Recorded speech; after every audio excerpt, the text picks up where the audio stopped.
Welcome, everybody. I just wanted to get the program started. We are going to streamline this a little bit, so please continue enjoying your meal while we're making these announcements.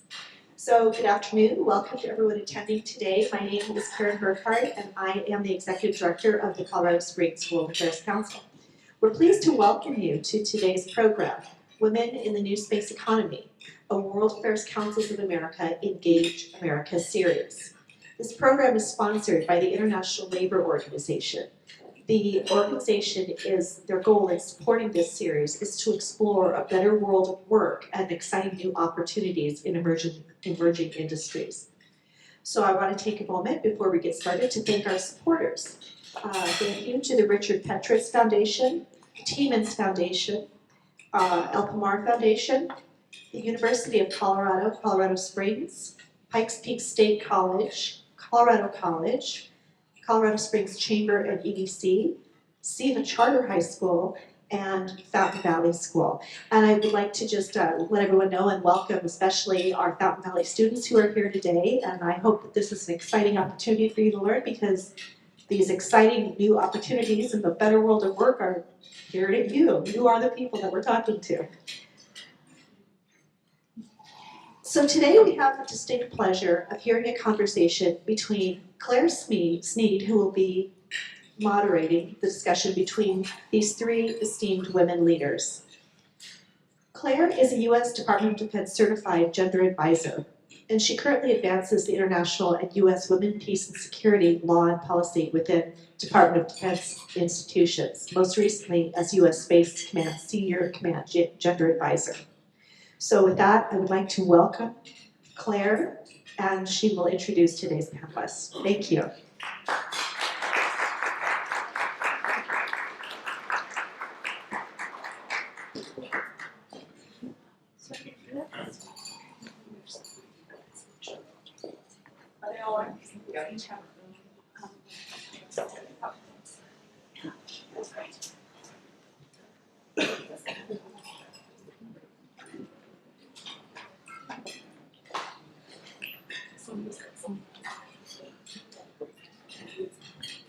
Well, good afternoon. Let me just test my mic here. It's great to see everyone here, see some familiar faces. Again, my name is Claire Sneed. I am previously the Senior Gender Advisor at U.S. Space Command. I'm currently, recently switched back over to U.S. Northern Command. So I'm at NORAD and Northern Command, leading women, peace, and security, or working on women, peace, and security as a gender advisor and a project manager. But I'm very excited to be here today. This topic of women in the space workforce is one that I've worked on specifically and directly, and I'm really passionate about. And I'm so pleased and honored to be here with our esteemed guests today. We have about an hour with our guests. I'm going to introduce each of them and then turn the floor over to each of them to speak a little bit about their own career pathway. And then I have some prepared questions, and then we'll open the floor to you all to ask your questions, because this is a very expansive topic of women in the space workforce, sort of like space itself. Every topic relating to space is like space, endless and expansive. But I think we'll cover a lot of territory today with our guests. So without further ado, I'll start by introducing Brigadier General Traci Kueker-Murphy, who is the Deputy Director of Strategy, Plans, and Policy at U.S. Space Command at Peterson Space Force Base. She is responsible for developing military strategies, issuing strategic guidance, planning military campaigns and contingency operations, and formulating policy in support of combatant commanders' responsibilities outlined in the Unified Campaign Plan. Brigadier General Kueker-Murphy earned her commission through the Air Force Reserve Training Corps at the University of Southern Illinois at Edwardsville in 1990. She joined the Air Force Reserve in 1998. She has commanded at the squadron, group, and wing level and served at Headquarters Air Force Reserve Command, Headquarters Space Operations Command, and Headquarters U.S. Space Force. Brigadier General Kueker-Murphy has also served on a Joint Air Component Coordination Element and as the Director of Space Forces for Exercise Key Resolve. Prior to this assignment, Brigadier General Kueker-Murphy was the Mobilization Assistant to the Deputy Chief of Space Operations for Operations, Cyber, and Nuclear at U.S. Space Force at the Pentagon. Thank you for being here. Thank you.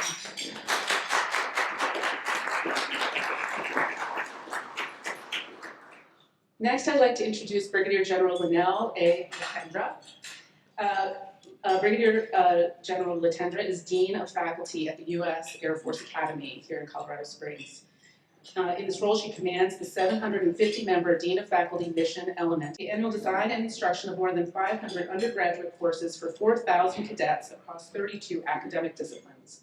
She also directs the operation of 5 support staff agencies and faculty resources involving more than $350 million. General Letendre graduated from the Academy in 1996 as a distinguished graduate with a BS degree in astronautical engineering. After serving as an acquisitions officer, General Letendre became a judge advocate through the funded legal education program.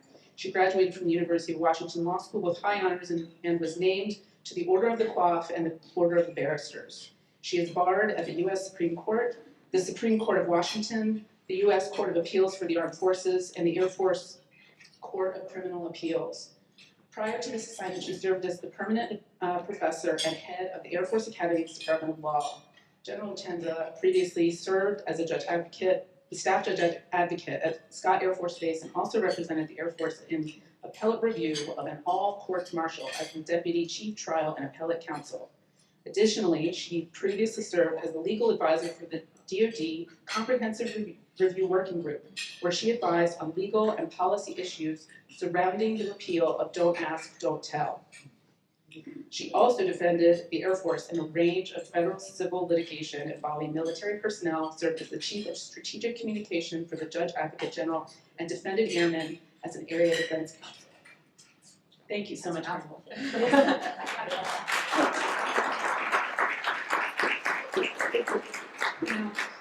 Words correctly.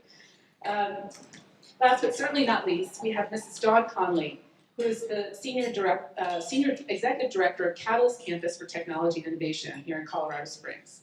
In this role, Mrs. Conley leads a team that creates a collaborative ecosystem where industry, academia, startups, government, and venture capital intersect with Colorado's aerospace and defense industry and create community, spark innovation, and stimulate business growth in support of our national defense. Catalyst Campus mission-focused collaboration and innovation ecosystem, Catalyst Campus is a mission-focused collaboration and innovation ecosystem and serves as a trusted agnostic partner to accelerate solutions for the execution of the National Defense Strategy, advancement of civil programs, and the economic development of communities. Dawn has extensive experience in multiple industry sectors, including aerospace and defense, healthcare, government, education, and had her own consulting company. Having worked at Fortune 100 mid-sized companies and startups, supporting emerging technology and innovative companies with a critical role in our nation's defense is her passion. Prior to working at Catalyst Campus, Ms. Conley worked for Mayor Colorado Springs, leading initiatives to help military members and spouses, including the passage of HB 2013-26, which helps military spouses with occupational licensure reciprocity. That's a big deal. A really big deal. And Rep. Carver is here, and she's the one that I worked with to get it passed. So thank you, Rep. Carver.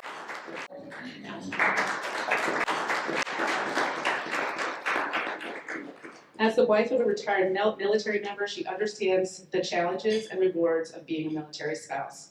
Dawn holds a BA in economics from The Ohio State University and has won several awards for her contributions to the community, including recognition from Fort Carson and the City of Colorado Springs. She, in addition to the economic development of the companies and the communities that she has been a part of, Dawn has a keen interest in public service and volunteerism. We have a fantastic panel with really diverse experience relevant to this topic of space and aerospace. I wanted to give each of them an opportunity to say in their own words sort of how they got to this point with such remarkable paths and journeys to where they are today. So maybe we'll start with you, Ms. Conley, and work our way around. Thank you. It's a privilege really to be on stage with you guys. Really, I'm honored to be here with both of you. just remarkable pedigrees with your accomplishments. So thank you for including me on this panel. I have obviously had a little bit of a different career trajectory than both of the generals here on the stage. I have worked for Cigna Healthcare as well as GE, and then as a military spouse have really just been around the world and around the country. And as we kind of, figured out our path, had to work for several different startups and different technology, and landed at Catalyst campus about 2 years ago after I worked for Mayor John Suthers. Working at Catalyst is incredible because it really is bringing together emerging tech, some of this unique capabilities that companies have, and putting it together with government partners so that we can accelerate solutions for the national defense. And that is something that is really, really important to me. Our nation's security is something that I don't think we should take lightly, and especially as a World Affairs Council, I have lived in 2 different countries besides the US, and I think that it's really important to be able to have a strong national presence with our emerging technology too. So. Well, as the educator in the group, I brought a prop. So we started with the question of how'd you get here? And so this, my dad worked at Rockwell International. He brought the space shuttle model home when I was in 1st grade. I then promptly took it to my 1st grade class, explained how it worked, and that I was going to fly it one day. And so I think it's fitting to talk about the notion of space being a place and an idea and an inspiration for young people like you, because that's what inspired me. It was from this moment that I was convinced I was going to major in rocket science and become an astronautical engineer. It was following this that I then learned about the Air Force Academy and decided that sounds like a great place to go. And now I am back as the Dean and Provost at the Academy. But really it began with this little model, and this little space shuttle has been with me on my entire journey. I take it from office to office. The fact that it hasn't broken in I don't know how many years, it's actually quite striking. But I think it represents us, and I'm really so grateful to be a part of this conversation, to be able to talk about what is that spark. And how do we, as a community of leaders, think about that spark that is going to create that next generation of young people? Because I can tell you that I don't think I would be here today if my dad, who was also in the automotive division of Rockwell, I mean, he wasn't even in the space sector, but if he hadn't started that, I just don't think this journey would have ended up here. So that's back over to you, Traci. Oh, I totally can't top that. My path to getting here, I think, was a little more circuitous. Is that the right word? It wasn't as direct. I will say that the first thing I ever wanted to be was not an astronaut. It was a paleontologist.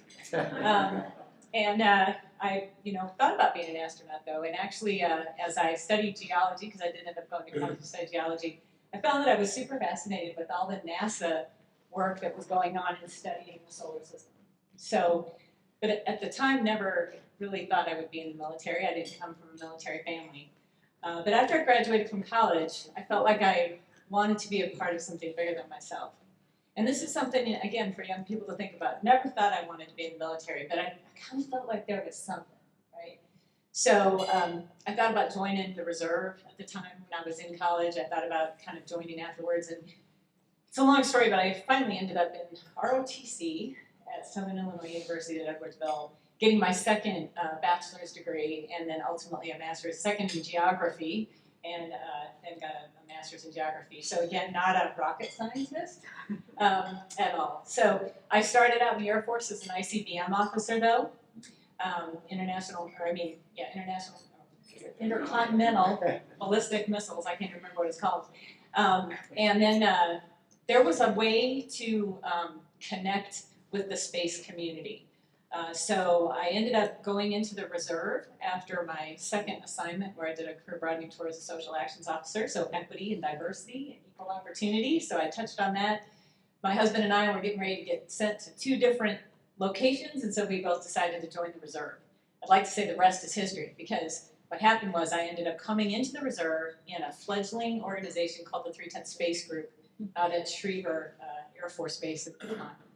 And so I spent my formative years in the military standing up the 310 Space Wing, building lots of new units that supported the active duty organizations, and just ultimately became a very large contributor to the mission of space before it was a separate service. As a reservist, I was teaching at the National Security Space Institute and found myself teaching policy and strategy and plans. And I just had an outstanding opportunity to come to U.S. Space Command as the Deputy for Plan, Strategy, and Policy, which fit right in with kind of what I was doing at the time. So again, not nearly the same direct path, but it's interesting how it all kind of works out, right? It's just really strange that I ended up in space after all these years. But it's been a fascinating journey, and I'm looking at young people because it was interesting the choices I made. There was nothing intentional about any of it, and yet it worked out really well. So I would encourage you, go with your gut. So thank you. Thank you all. I can relate to that, kind of going with your gut. That's been sort of my professional trajectory as well, a little bit all over the place, but ended up working on some really interesting stuff. So thank you all for sharing. I have a few sort of prepared questions, and please respond to each other in your respective answers, and then we'll open it up at the end for some Q&A. But my first question I wanted to direct to General Kueker-Murphy, in part because we've worked a little bit together, so I know a little bit where your sort of perspective is on some of these topics, but also because you focus every single day on how do we keep space peaceful and accessible, in accordance with the the International Outer Space Treaty, which really guides what we expect of nations and of ourselves in terms of how we all behave in space to keep it peaceful and accessible for the betterment of all humankind. And so you're thinking about that, and it is a congested and a contested area. And you've also done a lot of thinking about why it's important to have diversity, and particularly women in the space domain and working in this area. And I just wonder if you could speak a little bit about why you think it is important that we have diversity, that we have women's perspectives and leadership in order to achieve those goals of maintaining a peaceful, accessible space. Thanks for that question, Claire. And Claire and I have talked about this a lot. So, first of all, just from a, kind of a, practical perspective, you want to have access to 100% of your workforce, right? 100% of the workforce, it comes from 100% of the population, if you will, assuming they're working age and above. But we need to find a way for this community to appeal to more young girls and women. This needs to be, everybody should be excited about it. You guys have talked about this. I mean, she's got a model she's carried around with her forever, right?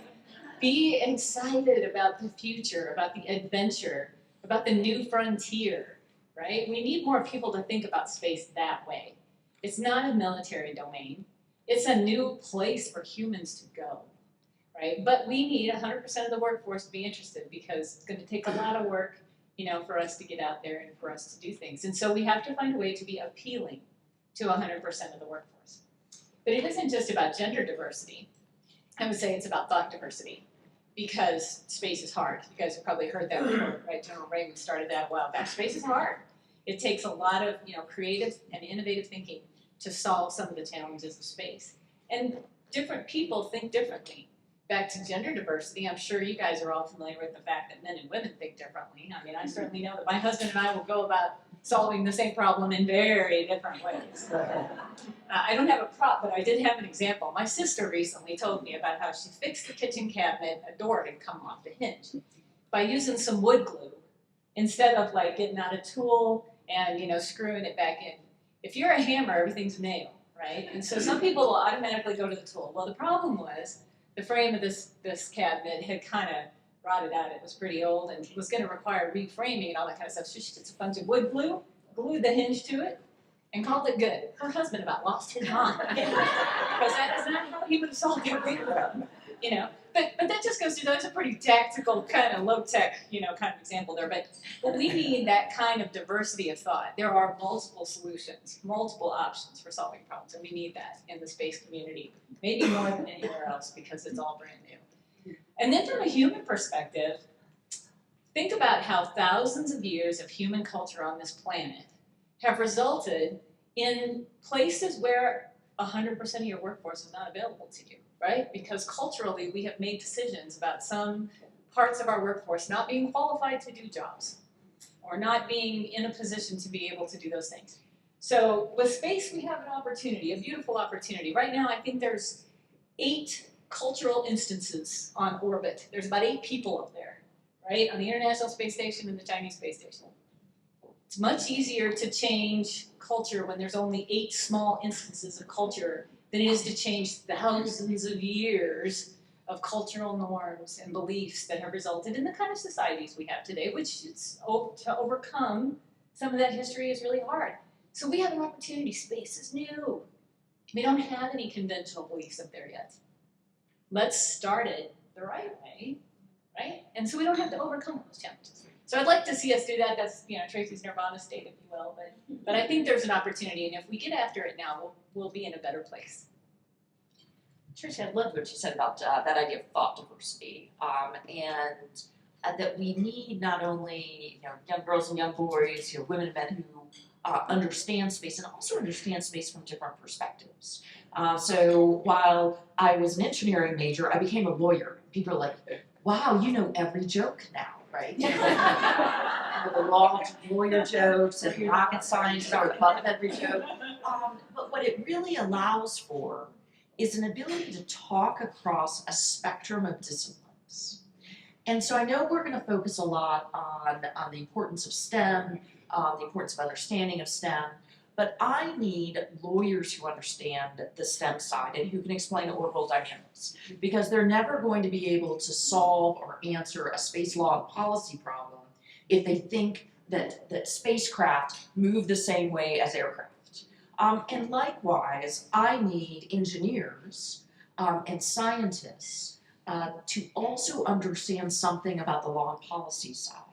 Because as we design autonomous systems to work in space, building in ethical considerations early in that design process is equally important. And so that notion and idea that not only we pull in and have access to the entire workforce, but then we have access to an entire workforce that understands space from every type of dimension so that we can have better and more informed conversations with each other. If I could just kind of add on to that too, I mean, we have a lot of engineers that create some unique technology, right? But those aren't necessarily the entrepreneurs. They're not the people that can bring that tech to market. So making sure that you've got the ability across the multiple domains.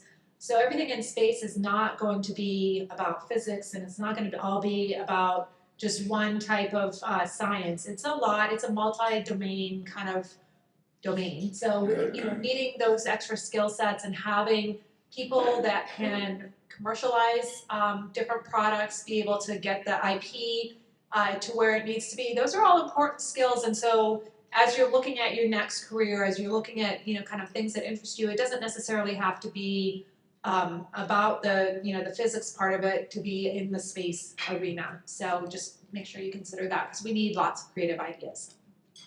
You kind of touched on one of the other questions that I had, which was really about the sort of assumption that the space industry only needs aerospace engineers and aeronautical engineers or astrological engineers.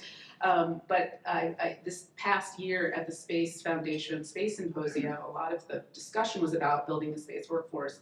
And a couple of industry leaders made the point that, you know, we don't just need engineers and, you know, aeronautical and astrological engineers. We need plumbers, we need electricians, we need program managers, we need people good in finance and communications.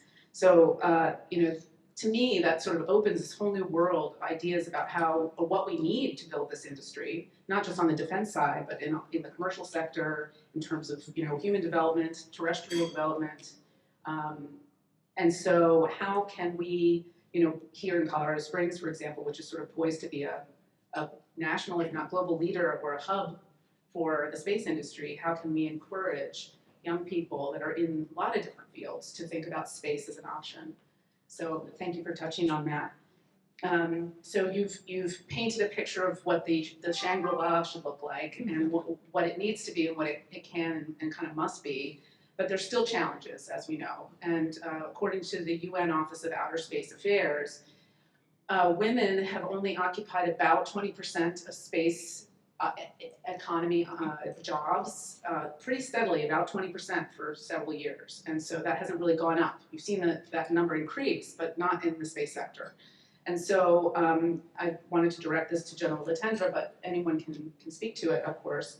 How is the Academy kind of overcoming some of these barriers? Because that 20% mark seems to be sort of a cap too for like Air Force recruiting new cadets, and 20% seems to be this like cap that we can't seem to get over. The Space Force, for example, is aspiring to 50%, but they're still kind of hovering around 20.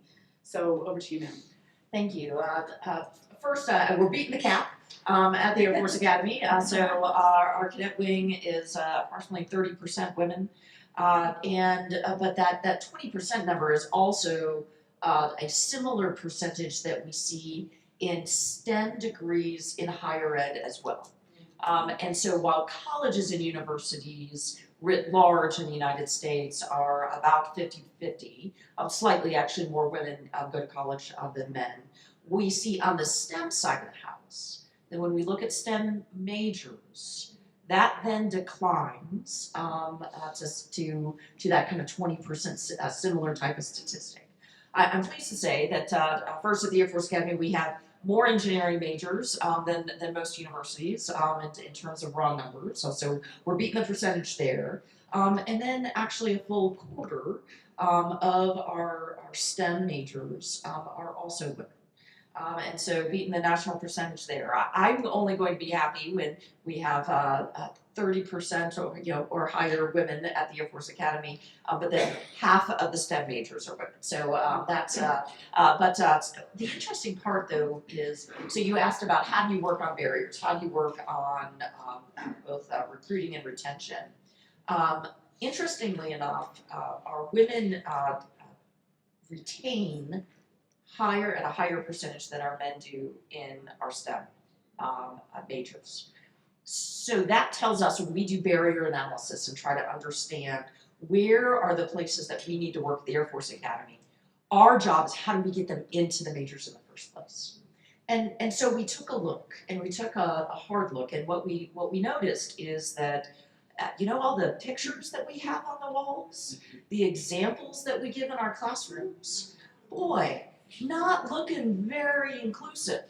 Yes.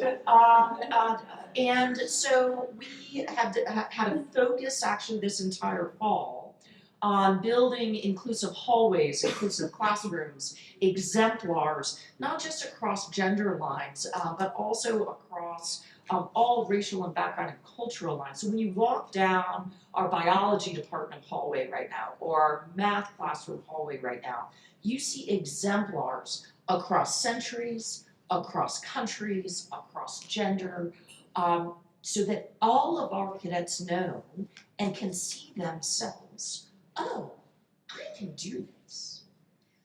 The other part, though, that we've noticed, and I'll give another example, our electrical and computer engineering department had 5% of their majors were women. 5%. It's about 5 years ago. We had a new department head who walked in and went, that's unacceptable. Oh, by the way, 5% is a pretty national standard in electrical and computer engineering. It is remarkable. Remarkable. And he went to their majors night, and he walked around. This is the big event that we have to encourage cadets to pick a major. Everything about electrical and computer engineering had a Star Wars theme to it. And he's like, so basically what we're telling cadets is, if you like Star Wars, you like our major, and if you don't, maybe you shouldn't join. And so they started to change both the research projects that they did and the way in which they advertised. they started to engage in research projects that had to do with using electrical and computer engineering to help people. They created wheelchairs that could be moved for quadriplegics only by one's eyes. You know who started to join the electrical and computer engineering major? Women. They are now a full third across all year groups of double E's are women at the Air Force Academy. Last year, the #1 graduate in the United States Air Force Academy, her name, and my sponsor cadet, because I'm pretty darn proud of her, is Allie Burba. She is now studying in the UK as a Marshall Scholar. Her first master's degree was in women in STEM. Her second master's degree is in autonomous systems. That all started because a white man who was the head of our electrical and computer engineering department said, things need to change. And so what I will say is that it requires all of us in this room to make those types of change, understand what those barriers are, and then work to get after it. See, now, recently I have, that's super interesting. I love where that goes, because what it means is it's not so much the task itself, it's the purpose of the task. And back to women and men think differently, right? Maybe women look for something different in the purpose. But I suspect there's men who would look for more kind of, I don't know, altruistic purposes or whatever, right? I was recently, I was privileged to sit down with a group of women from around the world who are 06's military colonel equivalents in their respective militaries, and we were discussing why, kind of universally it is difficult to get women interested in joining the military. Because I mean, let's face it, if you can't get them to join the military, then they're not going to progress in the military because they're not in the military. And part of it was maybe what the military does is not appealing to women. It's combat, right? I mean, that's the intent of the military. So then we discussed, but really, in the big scheme of things, again, I started out in ICBMs, and the patch we had, peace is our profession, if you can imagine, right? I mean, nuclear weapons, peace is our profession. But that is the intent, being big and strong to deter any sort of conflict, right? So what if we were to flip the script a little and say, yes, when you join the military, you're in the military, but the point of the military is not to go to war. It's to try to deter war. The downside, as these women pointed out to me, is that, but when that doesn't work, you're actually at war. But I think it's worth discussing that, because I would say women are not afraid to fight for what they care about. They just don't want it to be like I'm joining so I can fight. Maybe we need to think about that. If I could just add on from a commercial perspective, some of my experience, and it's interesting that you brought up the hall of photographs, right? Because I've had 2 experiences in my career where I've had that same feeling. The first was not that long ago, probably about 30 years ago, working at Cigna Healthcare, and I went to the headquarters and I looked down the wall. They had all of the past presidents, and there was not one single woman on the wall. I think that it has changed now, but I know that feeling. I know you kind of feel like, what's my ceiling? If there's not a representation here, where is the path for me? And the second one was when I worked for the city of Colorado Springs, and they have the hall of the previous mayors, and there was one woman, Mary Lou Makepeace, but that was it. That's it for our city. And I think that we need to also do better in our municipal and in our government positions as well, and in addition to some of the military positions too. You raised some really great points. Thinking about the mantra that we would say, you can't beat it if you can't see it. Fortunately for the military, there's a lot of different nodes where that's recognized and where there's sort of mentorship and for women and diverse people, underrepresented groups within the military to kind of serve as that role model. And so I really like that. That's such an amazing example and what a success story. Like, this is proof. It's proof. It can be done. Just kind of shifting a little bit back to this Conley and Carol's role with regards to sort of bringing together these different organizations in the space sector, aerospace sector, and national defense sector, and your background working in a lot of different public and private institutions. what is your perspective on how the space sector is maybe different or the same from other types of sectors in terms of women's leadership and innovation, entrepreneurialism? How do you, in your mind, does it compare? How does space look in these other areas? You know, it's interesting, and in the last even just a couple of years, I've seen some changes too. You know, there's some key women in key roles in the space economy here in Colorado Springs. So, you know, the Space ISAC is run by Erin Miller, which is amazing. Space Foundation is now run by General Heather Pringle, which is also amazing. We have, you know, some companies like Kathy Bowe as the head of BoCorp. We also have some other companies that have came through Callis campus like Caliola, Duality. Some of these companies are owned by women. You know, it's great progress. But I will say there are 250 aerospace and defense companies here in Colorado Springs. And I go to the events at Callis campus and I count on my fingers sometimes how many women are there. So I do think that there's room for growth, there's room for improvement. But I also see really encouraging signs of growth and inclusivity of the diversity of thought that we have in this community as well. And I think this community has an interesting opportunity in large part because of the educational opportunities that we have. You know, I believe that Colorado Springs, as well as kind of Front Range, is going to be the Silicon Valley of the overlap of cyber and space, based on the companies that we have, and also based on the schools. We are the only city in the country that has a community college that's now called a state college, that has a 4-year public, a 4-year private, and a service academy. And the synergy that we then have to develop a workforce that is focused on space and focused on that collaboration between the civil, the military, as well as the commercial. All the ingredients are right here. We own our fate. You know, if we can't do it as a community, I don't know where else you can. And so, you know, forget about Huntsville, right? It's right here. And so with that, I think that opportunity, don't report that. You know, to that opportunity though to really develop a space workforce is pretty exciting.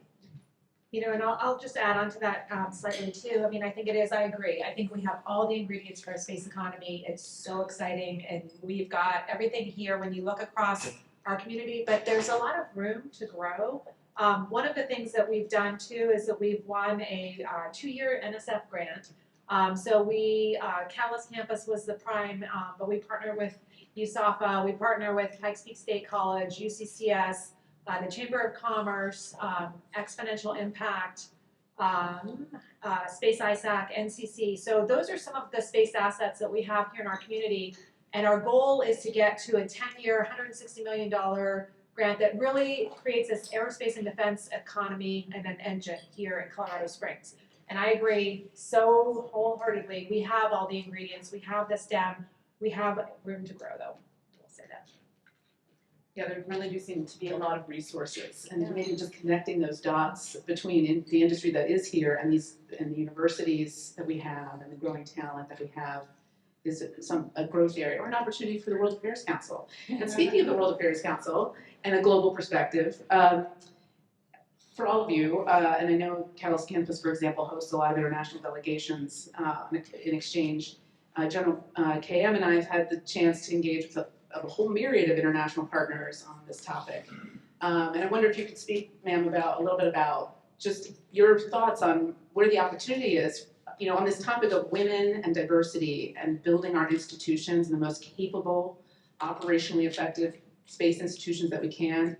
Is that a node of cooperation, like a soft power tool, if you will, for building that international cooperation, not just as like a nice to have, but as an absolute necessity for maintaining peaceful and accessible space, because we don't do this alone, right? Yeah, absolutely. So first of all, you know, the U.S. is already a leader in space, but we definitely want to stay there, right? But because that is the role that we currently serve, we're a global influencer in that regard. nations that want to be spacefaring nations look to the United States to learn how to do that. You know, they look for example in how they can grow their economies, grow their civil sector, grow their defense sector to be able to embrace and utilize space technologies. And so we're already engaged with a lot of international partners in trying to help them, you know, grow their own capabilities internally. The beauty of the discussion about gender equity is that many nations care about that.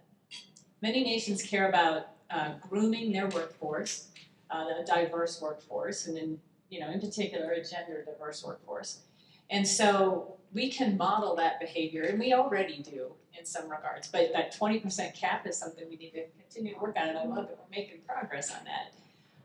But the beauty of it is that's kind of a non-hostile human connection point we can make with our allies and partners, is talking about how to develop that workforce. That workforce is going to improve their economy, and an improved economy improves their stability, and improved stability improves your security.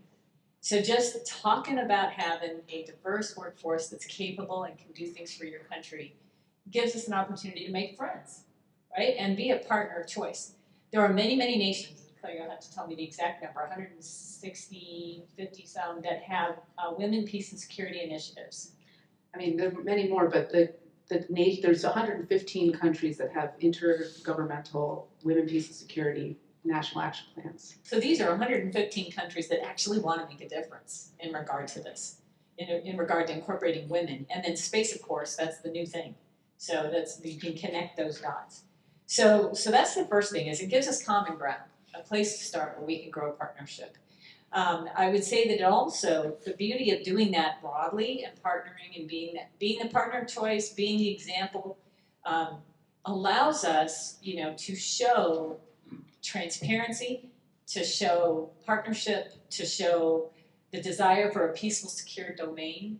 And if we can spread that and infect all the other spacefaring nations to feel that the purpose of space is the peaceful use for all humanity, secure, stable, accessible domain for all, then that will start to set the norms that we need, that, you know, we'll start to establish the rules of engagement in that place, if you will. You know, a long time ago, there were no rules about operating on the high sea, but everybody wanted to operate on the high sea in a safe, secure way so that they could use it. And we came to these kind of commonly agreed to practices, if you will. And we have a lawyer with us, you can tell us exactly how this works, right? But, Claire mentioned earlier that we have the Outer Space Treaty that sort of sets some expectations for all spacefaring nations, but it's broad and it's vague, and you can kind of drive a Mack truck through it. If you want to do malign behavior, you can probably get away with it because it doesn't specifically say you can't. But by going out, making friends, setting the example, and encouraging like-minded nations to do the same things we do in space, which are open, transparent, secure, stable, safe, we can start to make the domain a better place and get back to it right from the start, instead of, having to fix things later. I think there's some forums that we've already begun here in Colorado Springs that are pulling in that global perspective.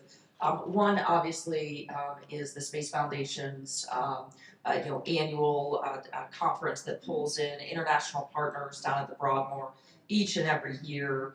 The other, to your point on driving a Mack truck through the Outer Space Treaty, in USAFA has partnered with Space Command, and we are now on our fourth space law conference that has really become the global conference that we are bringing in not only attorneys but also people who care about law and policy in space, and with a real focus on bringing in that global community. What I would say that I haven't seen at those events just yet is how do we also then have a breakout, more than just a lunch at the Broadmoor, about women, peace, and security issues, but really maybe a track through any number of these more global events that we sponsor locally, where we really think more critically about gender and equity issues and the role of women in the space economy. If I could just kind of add to some of the efforts that Catalyst Campus is doing on an international basis too. We do have obviously the engagements with the World Affairs Council, which we appreciate, but we also run a lab too on campus that's called the JCO. We do really encourage some of that international participation, and we do kind of follow the sun type of capabilities with regards to making sure that we're tracking some of the stuff that's happening in space. And we rely on those international partnerships too. We also have ran an international accelerator at Catalyst Campus, and so we did a problem statement out to different countries, and we had almost a record number of applicants. We had countries come in and they lived more in Colorado Springs for about 3 months. Having that diversity of even international thought is really important too, and I think the way that they approach some of their problems is different, and it gives us a really good opportunity as the United States to be able to partner with some of these different countries. Thank you. Now, if I can add one thing too that we can offer is, space is a slightly different, a different thing, if you will, especially when we talk about like military force development.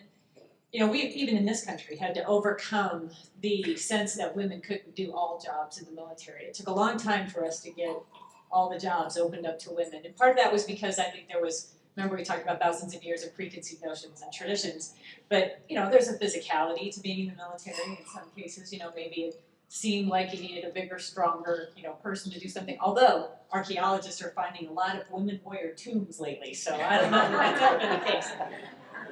But the fact is, space is not, it is a physical place, but it's not about physicality, right? It's kind of brains over brawn, if you will. There's no reason that women can't do everything men can because they're weightless, right? So in theory, seriously though, I mean, that's just a difference. And when Claire and I had the opportunity to go have a WPS, a Women Peace and Security engagement with Mexico about half a year ago, give or take, what we were surprised to find, or I was surprised to find, is that within the Mexican military, where it is a completely known fact and admitted to that it's a very masculine society and a masculine community, women in their military were making great strides and holding high ranks in the kind of technical and professional areas like doctors, lawyers, scientists, engineers.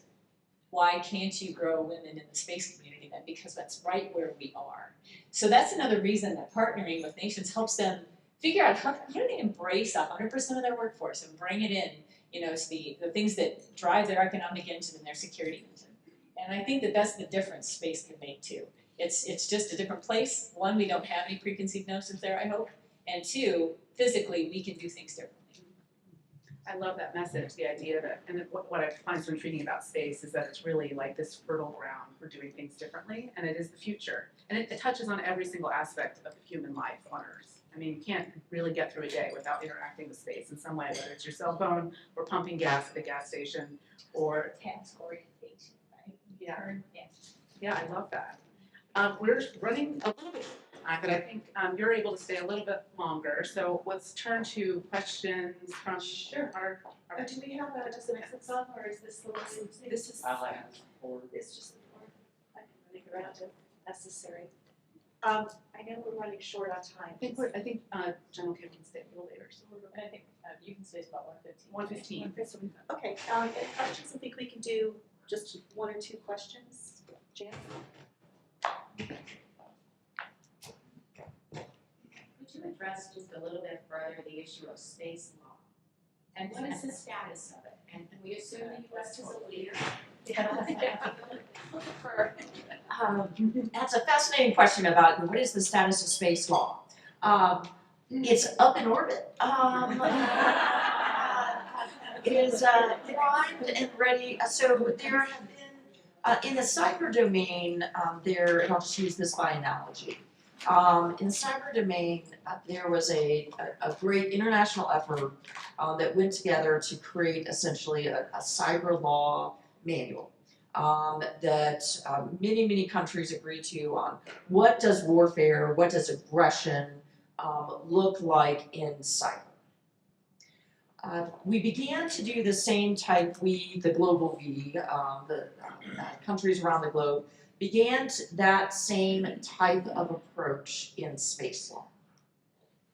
And there was a great divorce. Because even at the attorney level, much less before you got to sort of government and military adaptation and adoption, radically different approaches and views on how we should think about norms. And so that great divorce, which unfortunately happened, the Air Force Academy was hosting all of these countries to hopefully, get through and continue this effort. And I won't say we caused the Great Divorce, but it may have occurred on our premises. They haven't gotten back together. So there are now various avenues or channels of thinking through. I don't, and I think we're a long way from more global norms. And that does not to say that existing law of war principles don't also apply in space. The question then becomes, how do we leverage and understand, and this is why one of the reasons we actually created a space warfighting minor. We did that because we wanted all of our disciplines and our majors to have the opportunity to explore space and understand space. And so our legal studies majors, for example, could also get a minor in space warfighting. Why do we need that? Because we need an ability to know, what does hostile intent look like in orbit? How do I know? That does not require, and it goes back to a comment that I made earlier, that requires lawyers to understand orbital dynamics and be able to have conversations with space operators where they go and they don't start with, hey, I'm a lawyer and I don't like math. Well, that's not helpful.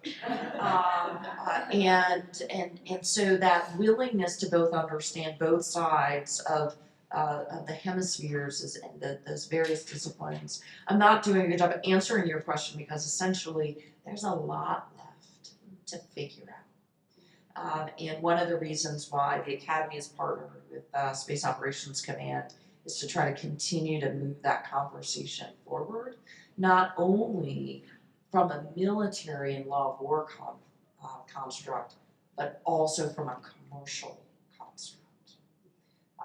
And what does property look like? What are obligations of corporations on space debris, deorbiting of satellites, the business ethics decisions that have to go in. Put it this way, I'll have a job forever, or at least as long as I'm alive. So. Question right here. Yes, thank you, panel, for your time today. It's been a pleasure listening to you. I'll start with some research on the way here. The American Medical Association now says that we have 36% women in the medical field. And I feel there's some similarities in space. That in 1950, they were at 6%. It's taken that amount of time to get them where they are now. So with the proliferation of education and so many different things happening, do you think that space can beat that curve because of what we need? And I'll just go out and take the information.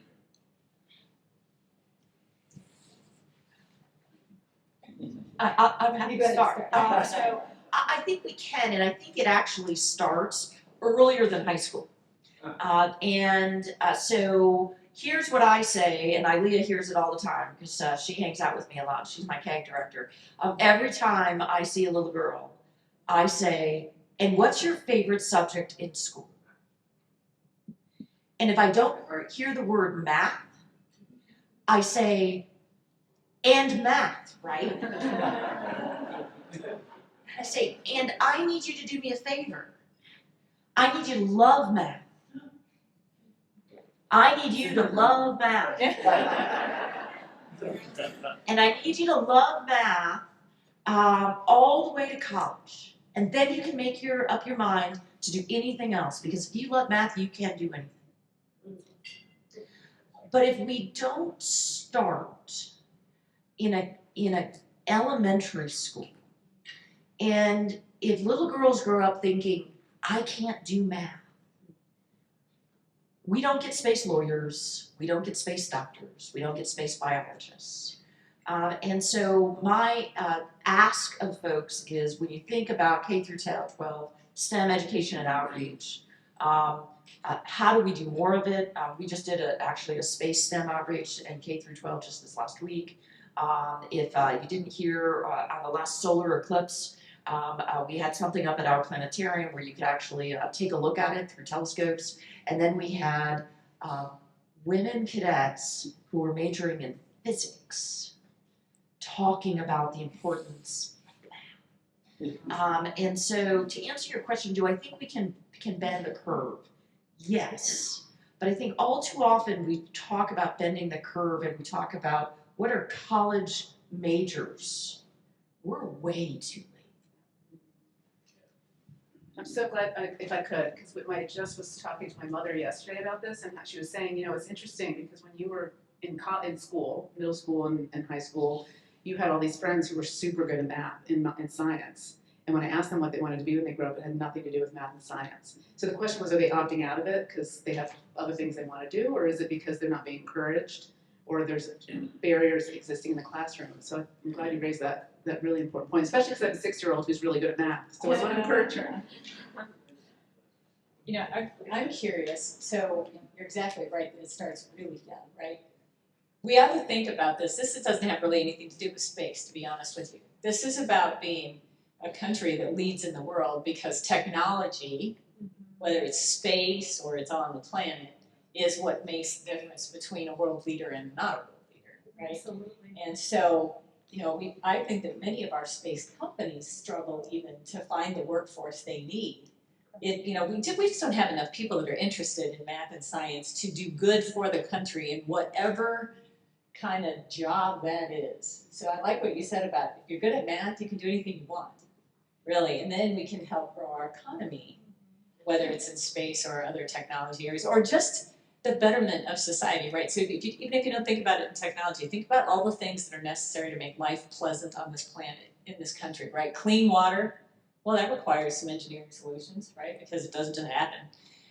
Electricity when you want it, technology to allow, you to communicate with people. So, math matters across the board, bottom line. I think we have time for one last question. Any students?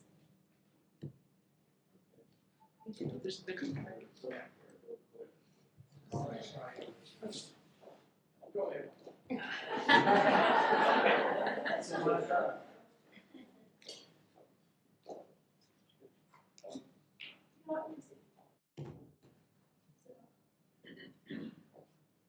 Your version of space as a peaceful and accessible space is optimistic. But can you talk a little bit more, just for the warriors in the audience, about where we stand from the U.S. perspective as far as deterrence, technological dominance, and denying access to space opportunities to the enemy? Well, we're still the world leader in space.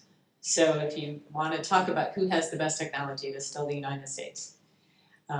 We have broad partnerships that make us, part of a larger collective that has tremendous capability in the space domain. I think what General Saltzman, who is the Chief of Space Operations Staff, the head of the United States Space Force, likes to call it enduring competition. Rather than thinking about, those other spacefaring nations that are in the domain with us as adversaries, they are competitors. Because we are not at war with any of those people in space. But we are absolutely in a steep competition. And that's commercially almost more than it is security-wise. And, the national security strategy has a line in there, I'll misquote a little bit, but it's something about, economic security is national security. And when we think about space by 2040 being a $1 trillion business, you want to be in the lead there, because if you're not first, you're last, right? So I think that we are postured to continue that enduring competition in space. We are doing everything we can to ensure that what happens in space remains peaceful. Most of that relies on us actually knowing what happens in space. And the JCO, which is an acronym within an acronym or whatever, it stands for Joint Task Force Space Defense Commercial Operations Cell. Yeah, very simple. But it is a place where, again, many countries have capabilities in space right now. And many countries have things that watch what's happening in space so that we can see where things are. We can avoid collisions. We can, prepare if there is debris on orbit to know when it's going to come down on us. That's important to safety on the planet as well as in orbit. And the JCO is a collaboration amongst different countries, all putting all of their space domain awareness information and data into one system so we can have like global prismatic SA, situational awareness of what is happening on orbit. That is the beginning of keeping security in space. I know what's happening, I know who's doing it, and I can hold you accountable if it's not nice. So we have the best space domain awareness capabilities on the planet right now, watching what's going on, and that's the beginning of deterrence, right? I'm deterring you from malign behavior because I see you doing it and I can hold you accountable. Beyond that, we don't want to weaponize the domain, we don't want war in space, but peace is our profession, right? So that's all I have to say about that. I think, to me, that was an amazing discussion, and I want to thank each and every one of you, Claire and all three of the panelists. Can you help me with that?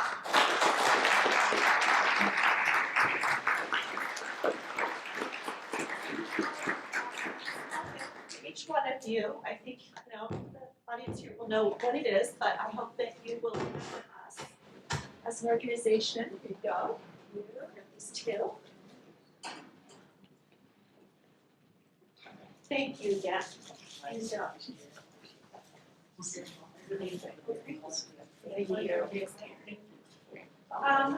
so finally, let me just say, there we go. So we will next meet in January for our program. You will see flyers on the table. We will be hosting Colonel Chris Bauman from the United States Air Force Academy. He is an assistant professor of political science and a former senior director for Israeli, Palestine, and Jordanian and Egyptian affairs on the National Security Council.